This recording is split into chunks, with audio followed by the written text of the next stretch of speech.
چھوٹا سا کچا گھر، کچرے سے اٹی گلیاں، دھول اڑتا محلہ، اور سب سے بڑھ کر میرے لیے لوگوں کی حرکت اور بدصورت سوچ و نظر۔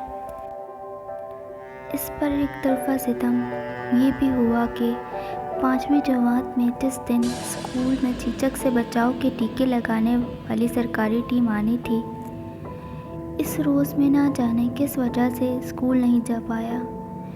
ان دنوں ملک میں چیچک بری طرح پھیل رہی تھی، اور ٹھیک ایک ماہ بعد میرے چہرے پر عجیب سے سرخ دانے بھرتے دیکھ کر اماں نے چلا کر ابا سے کہا کہ پریزاد کے ابا، یہ لڑکے کا چہرہ تو دیکھو، یہ کیسے دانے ہیں۔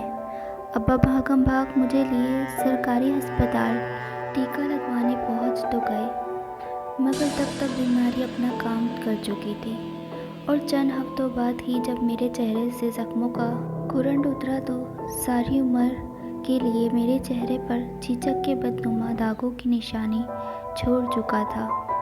مگر میرے دل پر ان داغوں سے کہیں زیادہ گہرے داغ اور زخم ان لوگوں کی باتوں نے لگائے، جو بجائے میری تیمارداری اور اماں سے ہمدردی جتانے کے لیے آتے تھے، مگر ہنسی اور مذاق کی تہہ میں چھپے طنز کے ایسے نشتر اور تیر چلاتے تھے کہ اس چھوٹی عمر میں بھی میرا دل چلنی ہو جاتا تھا۔ کون کہتا ہے کہ انسان نے اس جدید دور میں میزائل، بم اور ڈرون ایجاد کر کے تباہی پھیلائی ہے۔ جتنا گہرا گھاؤ انسان کی زبان کسی انسان کے دل میں کر سکتی ہے، اس کی کاٹ اور زخم کا مقابلہ بھلا یہ نئے دور کے ہتھیار کیا کر پائیں گے۔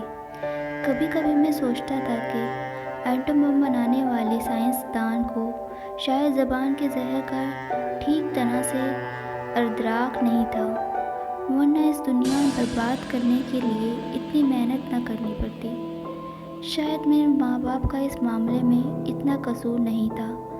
جب کسی غریب گھرانے میں یکے بعد دیگر اور اونچے نیچے 9 بچے پیدا ہو جائیں تو پھر ان بچوں میں کسی ایک بچے کی حساسیت کا بھلا کسے خیال رہتا ہے۔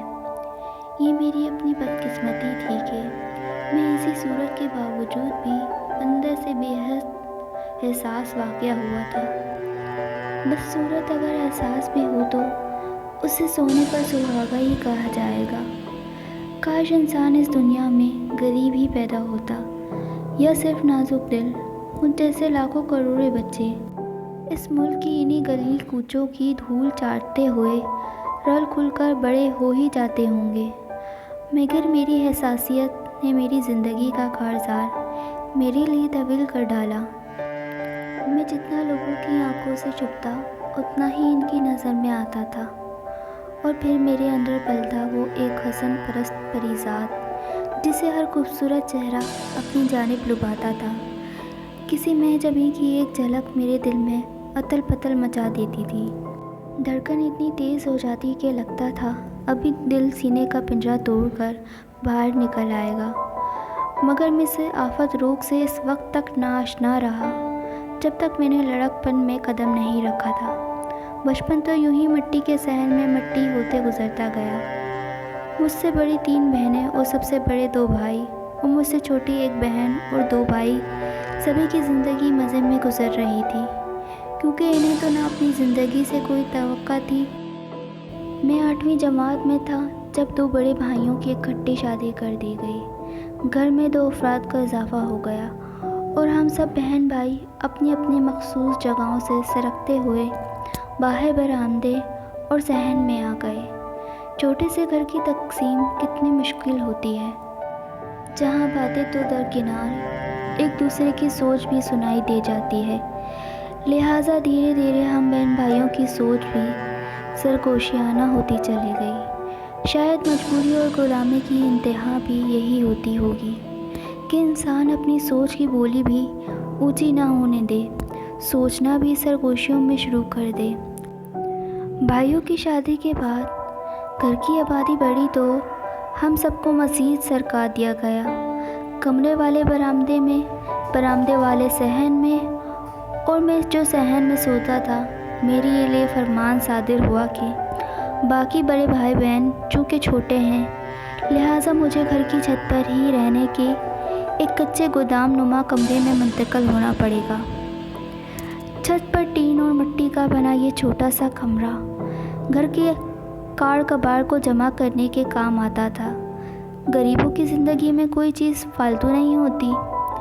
ایک سال پہلے جس شے کو فالتو کچرا زائد سمجھ کر اس گودام سے پھینک دیا جاتا تھا، اگلے سال اس کی تلاش میں اماں اور بڑی بہنیں سارا گودام الٹ پلٹ کر رہی ہوتی تھیں۔ میرے لیے بھی یہی حکم تھا کہ گودام کی تمام قیمتی اشیاء ایک طرفہ سلیقے سے لگا کر اپنی پرانی چارپائی اس گودام میں ڈال دوں۔ آتے وقت میں اپنی کورس کی کتابیں بھی وہیں اٹھا لایا۔ اب اسکول سے واپسی پر کھانا کھانے کے بعد چپ چاپ اوپر بنے ٹین کی چھت والے کمرے میں چلا جاتا۔ شروع میں تو مجھے اس تنہائی میں سکون کا احساس ہونے لگا۔ تنہائی میرے وجود میں سرایت کرنے لگی اور میری اس تنہائی سے دوستی سی ہو گئی۔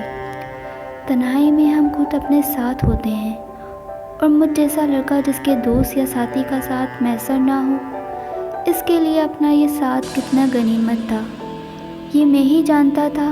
آہستہ آہستہ میری یہ تنہائی مجھ سے باتیں کرنے لگی۔ وہ مجھے اوروں کی طرح بدصورت، لاغر اور کمتر نہیں سمجھتی تھی، بلکہ میں اس کے لیے حقیقت میں ایک پری ذات تھا۔ وہ میرے ساتھ مختلف دلچسپ کھیل کھیلا کرتی۔ میری تنہائی کبھی مجھے اسکول کا سب سے لائق ہونہار طالب علم بنا دیتی، جو سارے ضلع میں اول پوزیشن لینے کے بعد کھچا کھچ بھرے ہوئے ہال میں ہیڈ ماسٹر سے ٹرافی وصول کر رہا ہے۔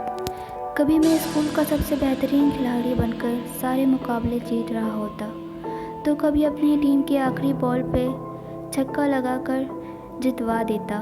سارا اسکول دیوانہ وار تالیاں بجاتا اور میں سارے ضلع کے اسکولوں میں سے تقریری مقابلے میں اول آ کر اپنے ہم جماعتوں کے کندھوں پر سوار واپس اپنے اسکول پہنچ جاتا۔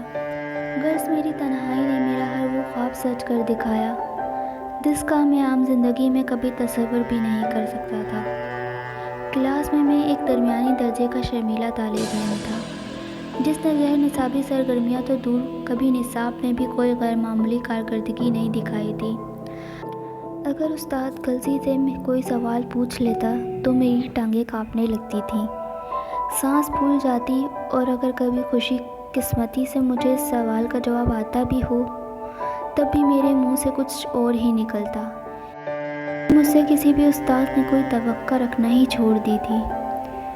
مجھ سے بڑے بھائیوں نے جیسے تیسے 10ویں کا امتحان پاس کر کے کلرک کی نوکری شروع کر دی تھی، اور وہ اب اپنی دنیا میں مگن تھے۔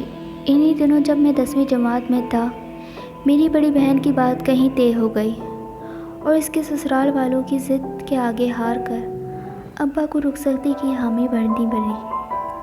ہماری برسوں کی لگی بندھی زندگی کی روٹین میں ایک ذرا سی ہلچل پیدا ہوئی، اور اماں نے آس پاس کی پڑوسنوں اور لڑکیوں بالیوں کو ڈھولکی کے لیے ہفتہ بھر پہلے ہی روزانہ شام کو گھر آنے کی دعوت دے دی۔ ایسے موقع پہ میں زیادہ تر چھت پر اپنے ڈبہ نما کمرے میں ہی قید رہتا تھا، حالانکہ میرا دل بہت چاہتا تھا کہ میں صحن میں جاگ کر محلے کی لڑکیوں کو ہنگامہ کرتے دیکھوں۔ ان کی ہنسی اور کہکوں کی آواز اوپر کمرے تک آتی تو میں کئی بار چھت کی منڈیر تک آ کر واپسی لوٹ جایا کرتا۔ اگر کسی کام سے گھر سے باہر جانا ہوتا تو میں چپ چاپ صحن کے پیچھے جانب سے نیچے اتر کر گھر کا کام پورا کراتا۔ ان دنوں سر شام ہی محلے کے نوجوان لڑکے ہماری گلی کے ارد گرد منڈلانے لگتے تھے، اور میری اماں ابا کے بلاوے پر بھاگ بھاگ کر ہمارے گھر کے کام یوں کرتے جیسے یہ ان کا فرض ہو۔ مجھ پر یہ بھید بہت دیر میں کھلا کہ ان میں سے ہر ایک محلے کی کسی نہ کسی لڑکی کی ایک جھلک دیکھنے کی آس میں یہ گلی آیا کرتی۔